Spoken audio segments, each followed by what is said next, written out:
तो सर किसी को शादी करने के लिए बिजनेस करना पड़ेगा? બિઝનેસ તો કરવો જ પડે. સબસિડીની અંદરમાં દાલ મિલ મશીન બનાવીને 16 લાખ રૂપિયા કમાણા એક વર્ષની. अच्छा, સિટીમાં રહેવા કરતા અમારો પર્પઝ એવો હોય કે જો ગામડામાં રહીએ ને તો સારો એવો બિઝનેસ થાય ને ગામડામાં વિકાસ થાય. पर ना कोई ब्रांड बनाना चाहिए कि मेरा नाम है तो मेरा ब्रांड होना चाहिए. પણ બ્રાન્ડ બનાવવા માટે સારી વસ્તુ જોઈએ. कस्टमाइजेशन जो होता है ना उसकी कॉस्टिंग अलग होती અલગ है. હોતી है. Fully automatic plant fully automatic. 3 HP પલ્વરાઇઝર થી લઈ કે લાખ રૂપિયાથી લઈ અને 1 કરોડ 1.5 કરોડ લગીની મશીનરી બધી હોય. बहुत बड़ी इंडस्ट्री चाहिए, बहुत बड़ा इन्वेस्टमेंट चाहिए. મશીન લઈ ગયા પછી એની ઇન્કમ ચાલુ રહે, એની પાસે પૈસા ખીચામાં આવે, આ લગીની અમારી જવાબદારી તો હોય. केम छो गुजरात, मैं हूं प्रतिमा पांडे और आज की वीडियो गुजराती स्पेशल होने वाली है.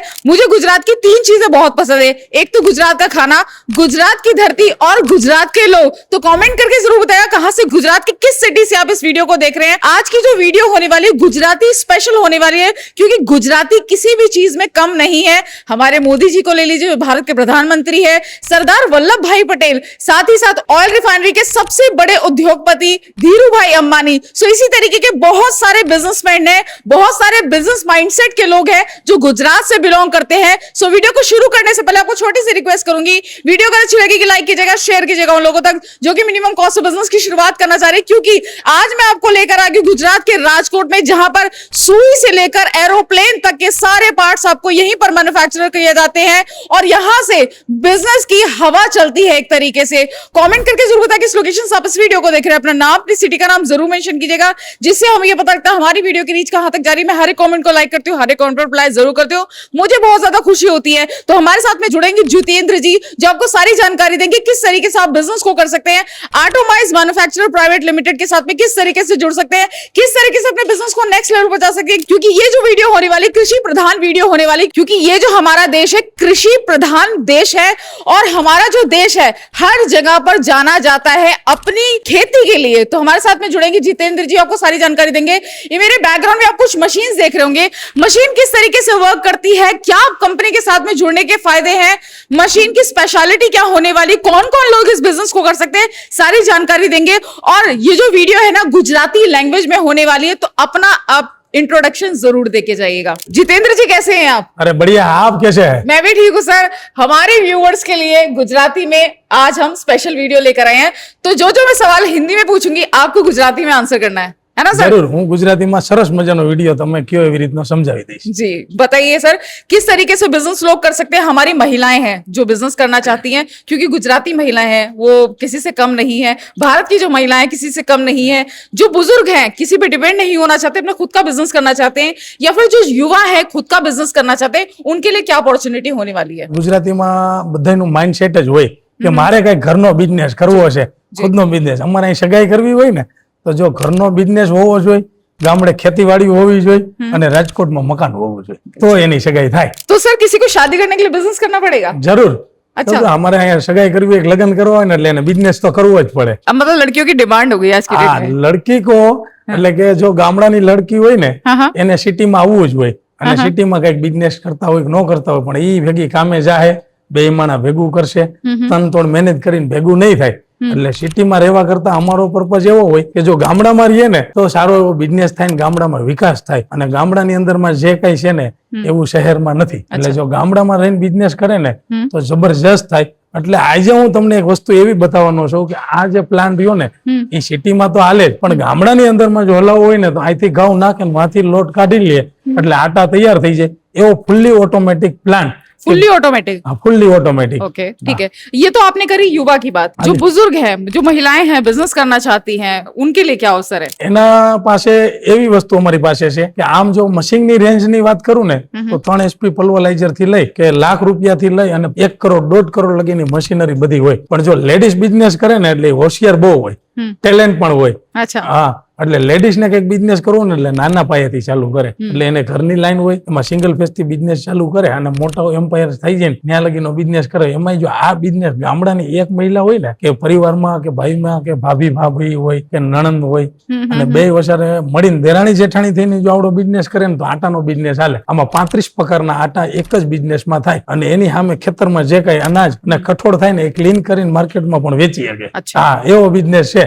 અને એ જરૂર એટલું જ નથી, લેડીઝ जो बिजनेस करे ने એટલે जेंट्स करता વધારે નફો કરે છે. अच्छा ठीक है, अब ये मुझे बताइए कि अपना अगर खुद का ब्रांड कोई बनाना चाहे, आपने महिलाओं की बात की, आपने युवा की बात की, तो अपना कोई ब्रांड बनाना चाहे, क्योंकि आज की डेट में ना बहुत क्रेज चल रहा है मार्केट में कि मेरा नाम है तो मेरा ब्रांड होना चाहिए, जरूर. है ना, तो उसके लिए क्या अपॉर्चुनिटी है? આ વસ્તુ બ્રાન્ડ બનાવવી બહુ જરૂરી છે. બ્રાન્ડ વગર કઈ વેચાતું છે નહીં. क्योंकि ब्रांड की शुरुआत ना ऐसा नहीं है, बहुत बड़ी इंडस्ट्री चाहिए, बहुत बड़ा इन्वेस्टमेंट चाहिए, एक छोटे से कमरे से भी लोग ब्रांड की शुरुआत कर रहे हैं आज की डेट में, और ई कॉमर्स वेबसाइट पर भी बेच रहे हैं. બ્રાન્ડ તો હોવી બહુ જરૂરી છે, પણ બ્રાન્ડ ક્યારે બને? સારી ટેકનોલોજીની મશીનરી હોય, સારી વસ્તુ બનાવતા હોય, સારી ગુણવત્તાથી બનાવતા હોય, સારું પેકિંગ હોય અને ક્વોલિટી સાથે કામ કરતા હોય ને એટલે ગ્રાહકની મેળાએ આપણી પાસે આવે ને એટલે સમજી લેવાનું આપણી પ્રોડક્ટમાં કંઈક સારું છે અને તો જ આપણી બ્રાન્ડની વેલ્યુ વધે. પણ બ્રાન્ડ બનાવવા માટે સારી વસ્તુ જોઈએ. આજે એમને બ્રાન્ડ નથી બનતી. ખેતીવાડીની અંદરમાં ઇન્કમ આવે તો સારું બિયારણ વાવવું પડે, સારી વસ્તુ કરવી પડે, સારું ખાતર નાખવું પડે, સારી મહેનત કરવી પડે તો સારું ઉત્પાદન આવે. એવી જ રીતનું જો સારી બ્રાન્ડ બનાવવી હોય તો સારી વસ્તુ બનાવવી પડે. સારી વસ્તુ બનાવવા માટે સારી ટેકનોલોજી પણ જોઈએ.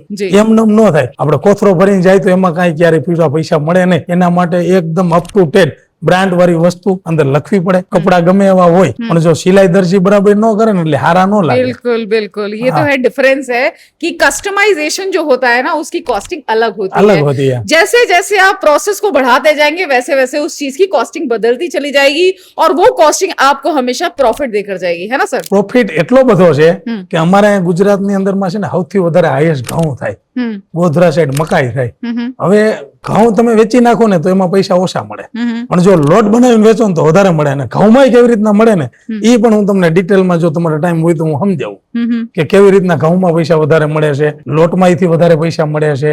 પછી ક્લીન કરીને ઘઉં કરતા લોટ કરતા ઘઉંમાં કેમ પૈસા વધારે મળે ને એ પણ અમારી પાસે માહિતી છે. जी, तो अब बात कर लेते हैं सर सरकार की. सरकार क्या क्या सपोर्ट प्रोवाइड कर रही है, आपकी कंपनी क्या क्या सपोर्ट प्रोवाइड करा रही है? જો અમારા તરફથી તો એવું હોય કે કોઈ પણ બિઝનેસ કરવો હોય ને તો અમારી ગાઈડલાઈન હોય કે તમે આવી પ્રકારના મશીન લેશો તો તમે આવો બિઝનેસ કરશો અને અમે શીખવાડી 100% કે તમે મશીન લઈ જાવશો એટલું જ અમારું કામ નથી. મશીન લઈ ગયા પછી એની ઇન્કમ ચાલુ રહે, એની પાસે પૈસા ખીચામાં આવે ત્યાં લગીને અમારી જવાબદારી તો હોય જ. પણ એ પૈસા આવ્યા પછી એને કેવી રીતના યુટિલાઇઝ કરવા અને કયા સમયે કેટલો માલ લેવો ને એ પણ શીખવાડી. પણ આ જો બિઝનેસ કરવો હોય તો આમાં સરકાર બહુ હેલ્પફુલ છે.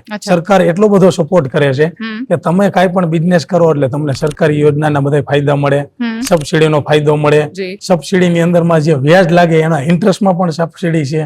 એટલે આવી રીતની ઘણી બધી યોજનામાં હું તમને વાત કરું ને તો 1 કલાક હોઈ જાય એટલી બધી. એમાં સખી મંડળની તો વાત જ જવા દે.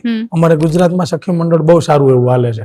એટલે સખી મંડળ રહ્યું ને એની અંદરમાં તો પુષ્કળ પૈસા મળે છે ઘણી બધી. અમારે અહીં જુનાગઢની બાજુમાં શાહપુર ગામ છે, એ સબસિડીની અંદરમાં દાલ મિલ મશીન બનાવીને 16 લાખ રૂપિયા કમાણા 1 વર્ષની અંદર. अच्छा, हाँ, मतलब सब्सिडी एक काफी अच्छी हेल्प करती है बिजनेस को स्टार्ट करने में. जरूर. उसमें मतलब इन्वेस्टमेंट जो है इन्वेस्टमेंट में हेल्प हो जाती है. हेल्प हो ठीक जाती है. है. अच्छा, मशीन के बारे में थोड़ा सा बात करेंगे. मशीन का बात करते करते थोड़ा डेमो दिखाएंगे सर? चलो आप बोलो, मैं सब कुछ आपको दिखाऊंगा. बिल्कुल, तो હવે आप थोड़ा मशीन के बारे में बताइए और डेमो के बारे में थोड़ा सा बात करेंगे. અમારે ગુજરાતના જે ખેડૂત હોય ને કિસાન, એ ઘઉં લે આવે એટલે એના ખેતરમાં ઘઉંની અંદરમાં પુતરિયા હોય, કાકરા હોય, તૂટલા ઘઉં હોય અને કચરો પુષ્કળ હોય. હવે 10 વીઘાના ઘઉં હોય તો વીઘે 40 થી 50 મણ થાય તો 500 મણ ઘઉં લઈને એને યાર્ડમાં જ વેચવા જવા પડે એટલે એને ભાવ ક્યારેય મળે નહીં ડાયરેક્ટ. એટલે અમે શું કર્યું કે ભાઈ તમારી પાસે ઘઉં થાય છે ને એને ખાલી ક્લીન કરો. અમારી પાસે ટ્રેક્ટર વાળું મશીન તો છે જ, એની અંદરમાં કરે. બાકી જો કચરા જેવા ઘઉં હોય આમાં નાખો એટલે આ એલિવેટરમાં જાય, એલિવેટરમાંથી આ કસર મશીનમાં જાય. કસર મશીનનું કામ શું હોય કે એની અંદરમાં ઘઉંમાં જે પુતરી હોય ને એનું છિલકું અલગ પડી જાય ને એટલે ઘઉંમાં જે કઈ પુતરિયા હોય ને અલગ પડી ગયા. પછી આ અહીંયા બીજા એલિવેટરના હોપરમાં આવે, અહીંથી ઉપડે એટલે આ એલિવેટરમાં જાય. આ એલિવેટરમાંથી સીધું ક્યાં જાય તો કે ભાઈ ડસ્ટ કલેક્ટર. ઘઉંના જે છિલકા નીકળે ને ડસ્ટ કલેક્ટરમાંથી આમાં આવે. હવે આ ડસ્ટ કલેક્ટરમાંથી પછી જે ઘઉં વધે ને એમાં 3 પ્રકારના ગ્રેડિંગ થાય. પહેલું ગ્રેડિંગ, બીજું ગ્રેડિંગ અને ત્રીજું ગ્રેડિંગ. પહેલા ગ્રેડિંગ ની અંદરમાં હું વાત કરું ને તો ઘઉંની અંદરમાં કોઈ પણ ખેતરમાં ઘઉં થાય ને એટલે આવો ડસ્ટ તો હોય જ. એટલે આ કચરો આપણે અલગ પાડવાનો હોય. આ અલગ પાડો નહીં ને તો તમારા ઘઉંની અંદરમાં હળી જવાના, ખરાબ થવાના, ધનેડા, કીડા, મકોડા આમાં બહુ જ થાય. એટલે આ વસ્તુ તમારે અલગ કરે ને તો જ ઘઉંની અંદરમાં ફાયદો મળે. એટલે આ અત્યારે આપણે આની અંદરમાં સફાઈ કર્યું. હવે આ વસ્તુ રહીને એ પેલું આઉટપુટમાં નીકળી. હવે બીજા આઉટપુટની વાત કરી તો આની અંદરમાં ઘઉં હોય ને એ ખેતરમાં પાણી ન મળ્યું હોય ને એટલે પાતળો ઘઉં થઈ જાય, સુકાઈ ગયેલો શીપલો ઘઉં કહે, શેકલાની જીભ જેવો. ये थोड़ा पतला था ना? हाँ, पतला हो जाएगा. फिर આને વળી પાછો તૂટી ગયા હોય એવા થાય, બપોરમાં થાય. એટલે આ ઘઉં રહ્યા ને એ તમને હું વાત કરું તો જો આમાં ઘણા બધા તૂટલા ઘઉં છે, પાતરા ઘઉં છે, ખરાબ ઘઉં છે, આ બધો કચરો આમાં નીકળી જાય. એટલે આ રહ્યું એ બીજું આઉટપુટ રહ્યું. હવે નીચે પાછું ત્રીજું આઉટપુટ રહ્યું ને એમાં 2 ડિસ્ટોનર લાગેલા હોય. એટલે ઘઉં ઘણી વખત છે ને આપણને લાગે સારો છે, અંદરથી થોડો ખડી ગયેલો હોય તો એ ઘઉં આમ અલગ નીકળી જાય. અને બીજો ઘઉં રહ્યા ને એ આમાં આવે. પછી આ બીજા ડિસ્ટોનર ની અંદર માં કામ કેવું હોય કે ઘઉં કરતા વજન વાળી વસ્તુ, मतलब ये फाइन क्वालिटी का माल निकलता है. उसके अंदर जो पत्थर रहता है ना, એટલે પાણા, કાકરા, માટી એ બધું અલગ નીકળી જાય. એટલે આ થઈ ગઈ એક અલગ ક્વોલિટી. હવે આ ક્વોલિટી કરીને વેચીને તો ભાવ વધારે મળવાના જ છે, પણ છતાં હજી એનાથી એક એક્સ્ટ્રા ઓર્ડિનરી ની કરવી હોય એટલે પાછું આ ત્રીજું એલિવેટર આવે. કે આ ત્રીજા એલિવેટર માંથી સીધું આ ગ્રેવિટી માં જાય.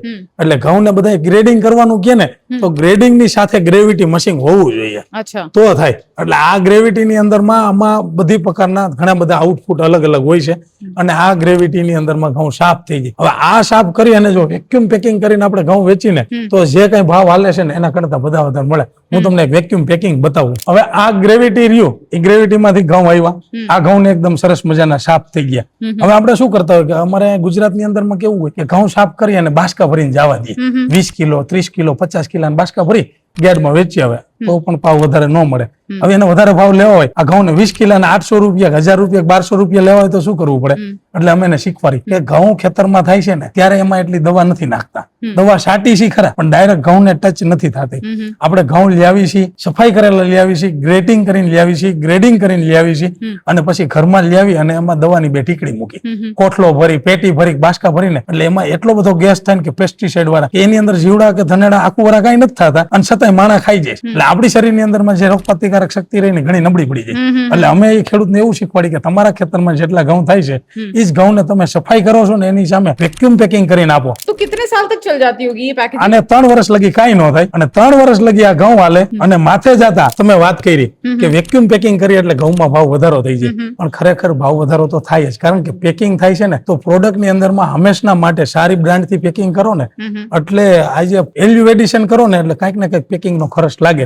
હવે આ ભલે માની લ્યો 5-10 રૂપિયા કિલો ખર્ચો લાગ્યો છે, તો આની અમે આજ ઘઉં જે માર્કેટ ની અંદરમાં 400-500 રૂપિયા આપણે ખેતરમાંથી ખરેથી લઈને વેચી આવી છે એના કરતા, जैसे कि आपने बताया थोड़े से एक्स्ट्रा पैसे लगते हैं, बट ये जो पैकेजिंग होती है एक तो ड्यूरेबिलिटी बढ़ जाती है. आपके लिए भी उसका फायदा ये है कि आपका प्रोडक्ट जो है सेफ रहेगा. बाई चांस आज नहीं बिका कल बिकेगा, कल नहीं बिका परसों बिकेगा, 10 दिन बाद बिकेगा, महीने भर बाद बिकेगा, 1 साल के बाद भी बिकेगा.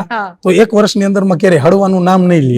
એટલે આ વસ્તુ રહીને એ ઘરની અંદરમાં રાખશે ને તો થાય. ખેડૂતના ફાયદાની વાત કરું ને તો જો એના ખેતરમાં જેટલા ઘઉં થાય ને એટલા વેક્યુમ પેકિંગ કરીને વેચે ને તો એના સગાવાલામાં મામા, ફઈ, માસી, હાડુભાઈ, હાડી, પાટલા, આવું, ફુવા, મામા, માસી એ બધાને દઈ દે ને તો ઘઉં પૂરા થઈ જાય. વેક્યુમ વાળા અને ખબર પડશે કે આપણા હગાના ઘઉં છે ને એ ઘઉં રહ્યા બહુ સારા આવે છે અને સારા હળે નહીં, સાફ સફાઈ કરીને આવે. આપણે ઘરમાં લઈ આવી છીએ, એમાં દવા મૂકી હળવી છીએ ઘઉંને અને દવા વાળા કરી છે. પણ જો શુદ્ધ ખાવું હોય ને તો હગાના ઘઉં લેવા પડે. એટલે જો ખેતરમાં ઘઉં થાય છે ને એને હગાવાલાને વેચશે ને તો પુષ્કળ ઘઉં થાય અને સારામાં સારા રહે. 3 વર્ષ લગી હળશે નહીં અને કઈ નાખવું નહીં પડે. અને ખેતરમાં જે કઈ ઘઉં થાય છે ને એ 400 રૂપિયાનો વેચવાનું નામ ન લેતા, 800 રૂપિયા, 1000 રૂપિયા ભાવ આવશે. પણ જો આ પ્રોસેસ કરે તો એના માટે આવી મશીનરી પણ જોઈ. અને ગામડામાં બિઝનેસ કરે ને એટલે સિટીની છોકરી ગામડામાં હારે આવે. ठीक है. हाँ. तो ये बताइए कि जैसे अभी तो ये गेहूं निकाल कर साफ करके वैक्यूम कर दिया, अगर किसी को पीस कर बेचना है, अपना ब्रांड बनाना है, उसके आगे का प्रोसेस बताइए. હવે તમે વાત કરી ને, હવે આ ઘઉં રહ્યા એ ગ્રેવિટીમાં સાફ થઈ ગયા. હવે આઈથી જેને આટા બનાવીને વેચવો છે તો આની અંદરમાં 35 પ્રકારનો લોટ તૈયાર થાય આ એક જ મશીન ની અંદરમાં. એટલે આ એલિવેટરમાં માલ જાય, એમાંથી સ્પ્રિંકલર હોય, એમાં ઘઉંના થોડું ઘણું પાણી દેવું પડે, મોઇસ્ચર દે, અને સ્ટોરેજ ટેન્કમાં જાય. સ્ટોરેજ ટેન્કમાં જઈને ઘઉંને સ્ટોરેજ ની અંદરમાં થાય એટલે 2 ટેન્ક લગાડવી પડે. એમાં થોડુંક મોઇસ્ચર દે ને એટલે લોટમાં એકદમ વ્હાઇટનેસ આવે. એટલે આજકાલ લેડીઝ કો કેસા રોટી વ્હાઇટ વાલી चाहिए, હા, તો એસા આની અંદરમાં વ્હાઇટ રોટલી બને. અને વ્હાઇટ રોટલી બને. બીજું કે પથ્થર નથી આવતો. પથ્થર હોય તો એની અંદરમાં કાકરા આવે, કઈક ને કઈક ફાઇન ક્વોલિટી નથી મળતી. તો કાકરા ની બધું એમાં ક્યારેય સારું ન પડે લોટ. અને ડાયરેક્ટ રોટલીનો લોટ, ભાખરીનો લોટ, થેપલાનો લોટ, બાજરાનો લોટ, મકાઈનો લોટ કે પછી તમે કોઈ પણ લોટ બનાવો, 35 પ્રકારના એક જ મશીનમાં લોટ તૈયાર થઈ જાય. તમે ઘણી જગ્યાએ જોયું હોય છે. અત્યારે આ એક મોટી ઓપોર્ચ્યુનિટી છે કે આ બાજરાના લોટની ફેક્ટરીઓ છે, પણ રેડીમેડ બ્રાન્ડમાં આવવું ને એવી સારી બ્રાન્ડ મોટી નથી. એટલે નાના પાયેથી જો બાજરાનો, મકાઈનો જો પેકિંગ કરીને લોટ વેચે ને તો સારામાં સારું માર્જિન મળે. હવે આ મશીન ની અંદરમાં જેવું આ અમારા પેલા નંબર ની અંદરમાં ધરાય, બીજામાં આવે, પછી ફાઇન ક્વોલિટી થઈ અને ઉપર જાય. એટલે આ લોટ ની અંદરમાં સાયક્લોનમાં લોટ ઠંડો થાય. લોટ ઠંડો થાય અને આમાં આવે, આમાં ગ્રેડિંગ આપ્યું હોય. तो आपने जैसे कि बताया कि साइक्लोन से ऊपर जाता है और आटा ठंडा हो जाता है, अगर आटा ठंडा नहीं हुआ, गर्म ही रहा, तो उससे क्या क्वालिटी पे फर्क पड़ता है? ऐसा तो बहुत फर्क नहीं पड़ता है, लेकिन गर्म से कुछ ज्यादा फर्क रहेगा ही। आप जो पत्थर वाली चक्की से तो काफी उसके अंदर ठंडा रहेगा, ठीक है। એટલે પથ્થર વાળી કરતા જો લોટ ઠંડો થાય તો આની અંદર માં શું છે, રોટલી ખાવાની મજા આવે, हाँ। રોટલીની બ્રાન્ડ, અને આ જયારે રહ્યું ને એ ડાયરેક્ટ ઓનલાઈન પેકિંગ થઈ જાય, એટલો ઠંડો થઈ જાય, બધો ગરમ આવે એવું જ નક્કી ન હોય, પણ થોડુંક જો આખો દી આટલું બધું તાપમાન છે એટલે થોડુંક ગરમ આવે, પણ પેકિંગ તો થઈ જ શકે। હવે લોટ તૈયાર થઈ ગયો એટલે હું તમને 5 કિલોનું પેકિંગ અમારું બતાવું। હવે આ ઘઉંનો લોટ તૈયાર થઈ ગયો એટલે આપણે અમારી આટોમાઇઝ કંપની રહીને અમે અહીંયા લોટ પણ બનાવી છે, તો બધી જ પ્રકારના આટા તૈયાર કરી અને પેકિંગ કરીને માર્કેટમાં વેચીને તો ભાવ ઘણો બધો વધારે મળે। હવે માની લો 5 કિલોનું પેકેટ છે તો અમે 200 રૂપિયાની 5 કિલો વેચતા હોય, તો 40 રૂપિયાનો કિલો થયો, કોઈ 45 રૂપિયા, 50 રૂપિયા, 35 રૂપિયા, 32 રૂપિયામાં વેચતા હોય, અને ઘઉં રહ્યા એ જો 22 રૂપિયા વાળો 23 રૂપિયા વાળો લઈને ક્લીન કરી અને લોટ તૈયાર કરીને વેચે ને એટલે 10 થી 12 રૂપિયા કિલો વધારે મળે, એટલે એક મણે 200 રૂપિયા વધારે મળે। अच्छा, ठीक है। એટલે આ मतलब अपना packing- ब्रांड बनाकर भी बेच सकते हैं, और ब्रांड बनाकर बेचने का फायदा अलग होता है, अपना खुद का नाम भी जाता है, प्लस आप क्वालिटी भी मतलब मार्केट में प्रोवाइड करा पाते हैं। तो सर जैसे कि ब्रांड की तो हमने बात कर ली, अब मुझे ये जानना है कि मैंने प्लांट बहुत सारे देखे हैं, चक्कियां बहुत सारी देखी हैं, उसमें 2 पत्थर वाला सिस्टम होता है, वैसा कुछ आपकी मतलब मशीन में मुझे नजर नहीं आ रहा है, उससे डिफरेंस क्या है आपका? આપણે એકદમ જોરદાર તમે સવાલ કર્યો છે, अच्छा કારણ કે જે કોઈ આટા પ્લાન હલાવતા હોય ને એને દુખતી રગ કહેવાય। अच्छा હા, એટલે આ રેની વસ્તુ એવી છે કે અમારા એમાં ક્યાંય પથ્થર ન આવે, અમે જ્યાં રીકું ને આટોમાઇઝ વસાવો, પથ્થર હટાવો। ऑटोमाइज बसाओ पत्थर हटाओ। હા, એટલે अच्छा અમે પથ્થર હટાવવાનું કામ ઠીક હે। કરીએ છીએ। પથ્થર એ જમીનના ખાણમાંથી નીકળે છે, એટલે પથ્થરવાળી ઘંટીની અંદરમાં ઘંટી લ્યારે ત્યારે બહુ સસ્તી આવે। क्योंकि जैसे मेरे अगर माइंड में आएगा कि पत्थर जो 2 पत्थर है अगर घिसेंगे तो जाहिर सी बात है उसका चूरा कुछ ना कुछ तो जाएगा ही, चाहे टाइम से जाए मगर जाएगा ही, हल्का फुल्का जाए पार्टिकल्स जाएगा ही जाएगा। હા, હવે એ તમે કીધું ને કે પથ્થરવાળી ઘંટીની અંદરમાં 2 પથ્થર હાલે એટલે ઘસાઈ જાય, હવે 2 પથ્થર ઘસાય ને એટલે એમાં પાર્ટિકલ તો જાય જ, જાય, એ 100% વાત છે। એ પણ જયારે પથ્થર 2 ઘસાય ને ત્યારે એક સિલાકા નામનું એક કેમિકલ એમાંથી જનરેટ થાય। अच्छा હા, અને એ જે ગૂગલ તમે કરશો ને તો પણ ખ્યાલ આવશે કે એમાં સ્ટોન જેવો પ્રોબ્લેમ થવાની શક્યતા હોય છે। स्टोन की प्रॉब्लम हो जाती है। હા, એ अच्छा પથ્થરવાળી શક્તિમાં, અને આની અંદરમાં પથ્થર ક્યાંય આવતો નથી। હવે પથ્થરવાળી ઘંટી લેવા માટે સસ્તી પડે છે, અને અમારી પથ્થર વગરની ઘંટી રહીને લેવામાં મોંઘી પડે, પણ પથ્થરવાળી ઘંટી 1 અઠવાડિયું લગી હાકે ને એટલે ખોલીને ટાંકવો પડે, અને મિસ્ત્રી ટાઈપ કે કારીગર હોય ને એ માણસ શીટ લઈને ટાંકી વ્યવસ્થિત કરી અને 1 દી લગી સેટ કરે ને તો માન એક ઘંટી તૈયાર થાય। અને અમારે આની અંદરમાં કોઈ પણ માણસ હોય ને આ હકાયેલી છે, 1 વર્ષ 2 વર્ષ 5 વર્ષ 10 વર્ષ 100 વર્ષ આખી ઘંટી હલાવશે ને। मतलब एक बार इन्वेस्टमेंट करी और उसके बाद फिर लाइफ टाइम अर्निंग। હા, એની અંદરમાં કોઈ દી કઈ કાકવાનું આવશે નહીં, જારી તૂટે તો બદલાવી લેવાની, પથ્થરવાળીમાં દર અઠવાડિયે કરવી પડે। બીજા નંબરની અંદરમાં પથ્થરવાળી ઘંટી જ્યારે ટાકે ને ત્યારે એવરેજ સારી મળે। इसको एक मुहावरे के साथ में जोड़ सकते हैं, दादा खरीदे पोता बढ़ते। હા, એના જેવું જ છે, પથ્થરવાળી ઘંટી એટલે દાદા લે ને છોકરા પડે। हाँ बिल्कुल હા, ठीक है। એટલે છે ને આમાં પથ્થરવાળી ઘંટીમાં તકલીફ એ છે કે તમે જ્યારે પથ્થર ટાકો ને ત્યારે તમારી એવરેજ સારી આવે। આજે માની લ્યો કે આ 30 HP નું મશીન છે તો 1 કલાકે 250 થી 300 કિલો કાઢે, એવી જ રીતનું 20 HP નું મશીન હોય ને એટલે 150 થી 200 કિલો લોટ કાઢતું હોય, જી। પણ પથ્થરવાળી ઘંટી 24 ઇંચની હોય ને એટલે 200 કિલો લોટ કાઢે। એક દી થાય એટલે એવરેજ થોડીક ઓછી આવે, બીજે દી એનાથી ઓછી આવે, ત્રીજે દી એનાથી ઓછી આવે, 5 દી થાય ને એટલે 20 હોર્સ પાવર નું લાઇટ બિલ ભરે, અને 150 કિલો એવરેજ નો કાઢતી, પાણા થઈ જાય લાહ થઈ જાય એટલે એવરેજ ઓછી નીકળે। હવે ઓછી નીકળે એટલે લાઇટ બિલ નું નુકસાન તો કંપનીમાં જ આવે, એટલે એને આટાના લોટની અંદરમાં કોસ્ટિંગ વધારે આવે।